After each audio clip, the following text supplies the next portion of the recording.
Dudes and dudettes, welcome back. Back in the stew. Just had an excellent Bible study. We finished Galatians. I'm not going to lie to you guys, I totally forgot about live streaming it. That's on me, that's on daddy. It's my fault. I'll try and remember Thursday. Someone please remind me. For the 5 people that watch this, one of you remind me, please. It'll probably be Josiah. But we finished Galatians. Galatians was a letter written by Paul the Apostle, and coincidentally, that's who I am going to talk about today. We're going to do some history because it's my channel. I can do whatever I want, and I want to talk about some history, and I want to talk about my favorite saint, the Apostle Paul. So Paul was not always his name, you guys. Paul was originally Saul of Tarsus, of the city of Tarsus, this little city in modern day Lebanon. But at the time, it was a Jewish city, and Saul was a Jew. No surprise there. He was a Jew. He was actually a pretty high-ranking Pharisee. And Saul was known in the Pharisee community for basically being like a double agent 007 spy. And I know you guys are like, whoa, cool, super cool. What did he do? So he would infiltrate the early Christian communities in Judea, and basically he would rat them out. So he'd befriend them and be like, hey, yo, Saul, you're cool, dude. Come to our church meeting, but we have to be secretive about it, because we'll get stoned to death if they find out that we're practicing Christians. And he would be like, yeah, I'm totally going. That sounds awesome. When and where? And they would tell him, and then he would tell the Pharisees, and they would rat. He was a rat. He was a rat. That was like his thing. He was known, what he would do was he would hold the coats. So when they found a Christian, so like Stephen, one of the first martyrs for Christ, he would hold the coats of all the people who would show up to stone the Christian. He'd hold their coats and watch. So, Saul was like God's number one enemy. He was Jesus's biggest hater. He hated Jesus.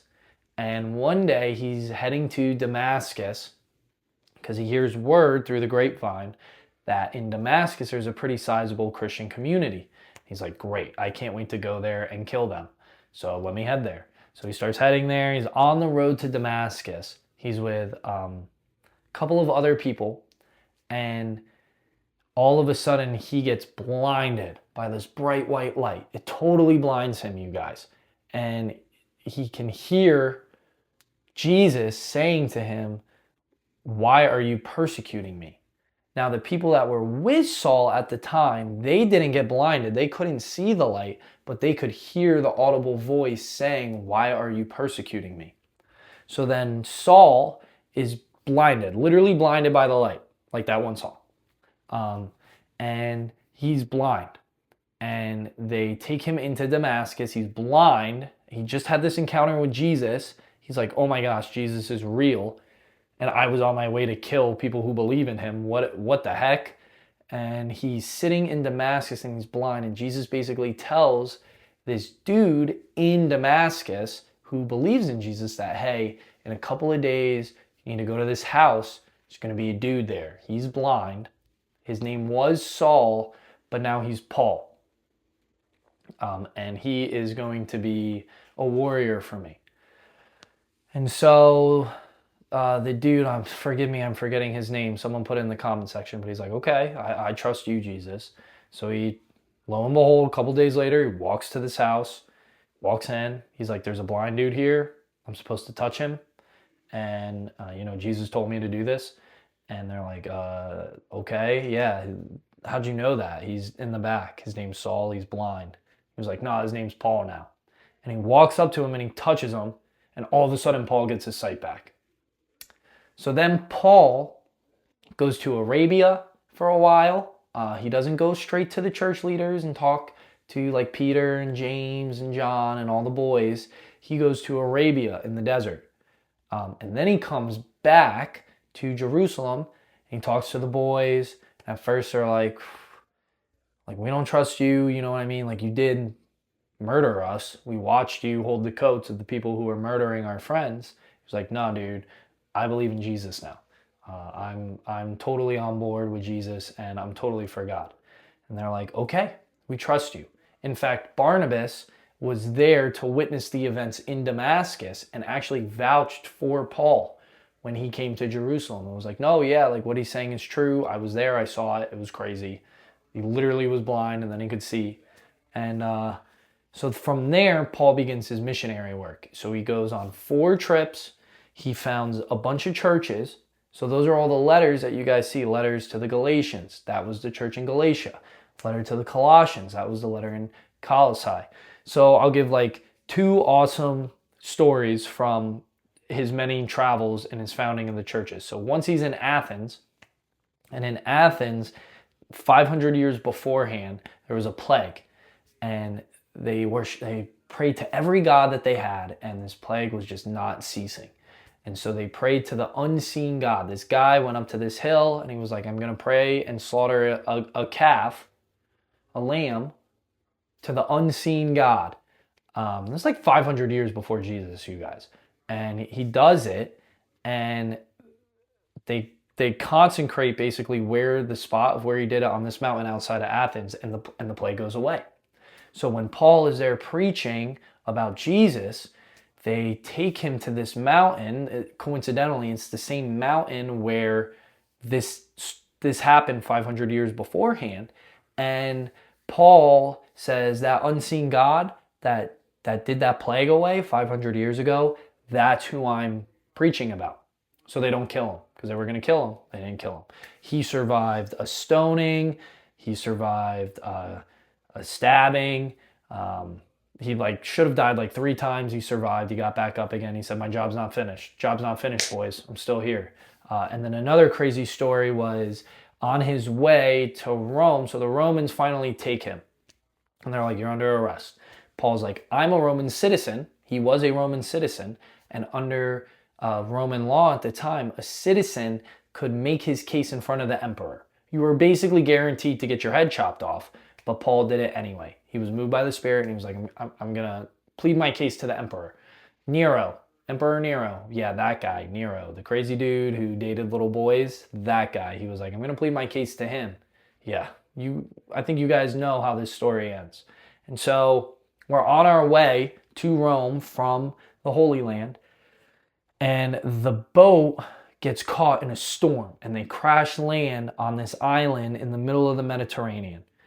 And Paul gets bit by a snake, and the locals are like, he's dead. That snake kills everyone that it bites. Paul does not die.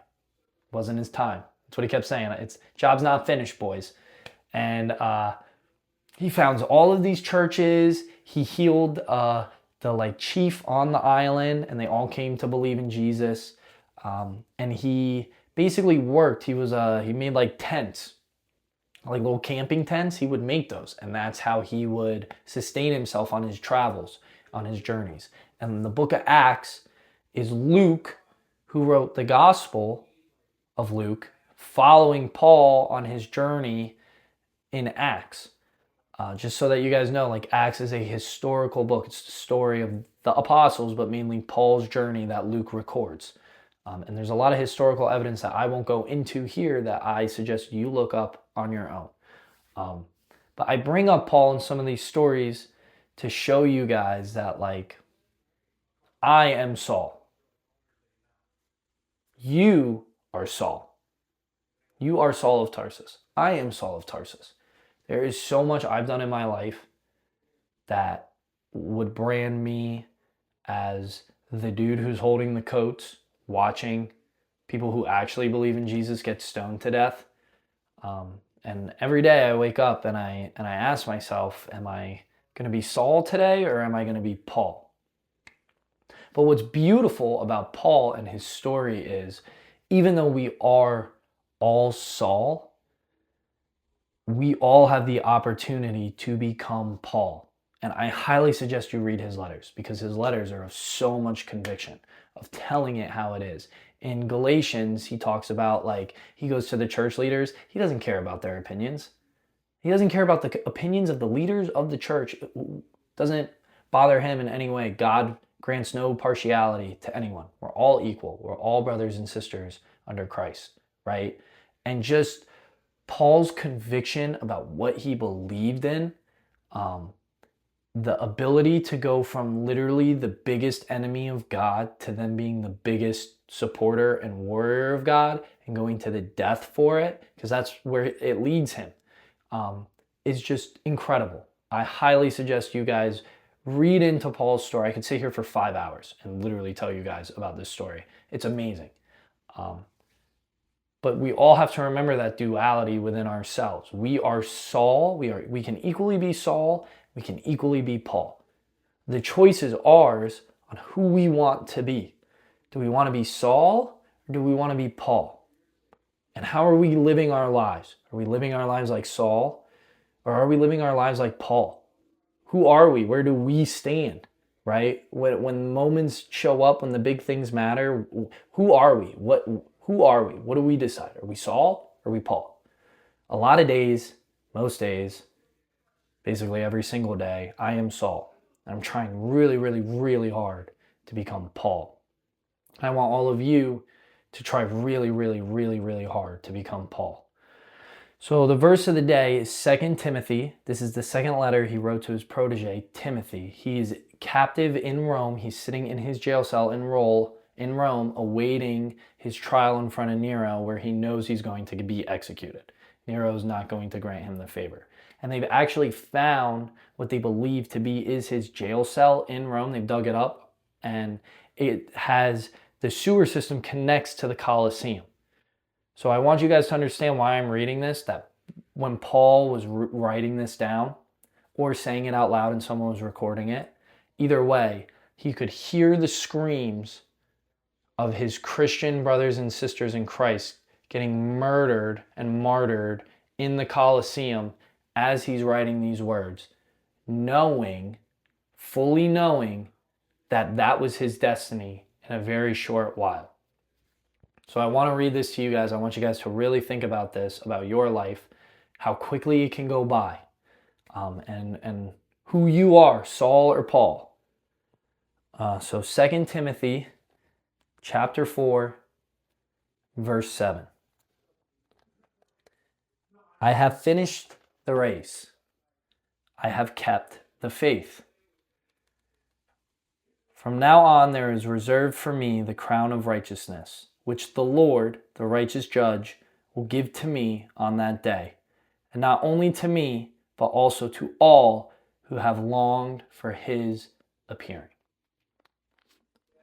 I have finished the race. I have fought the good fight. I have finished the race. I have kept the faith. Absolutely beautiful.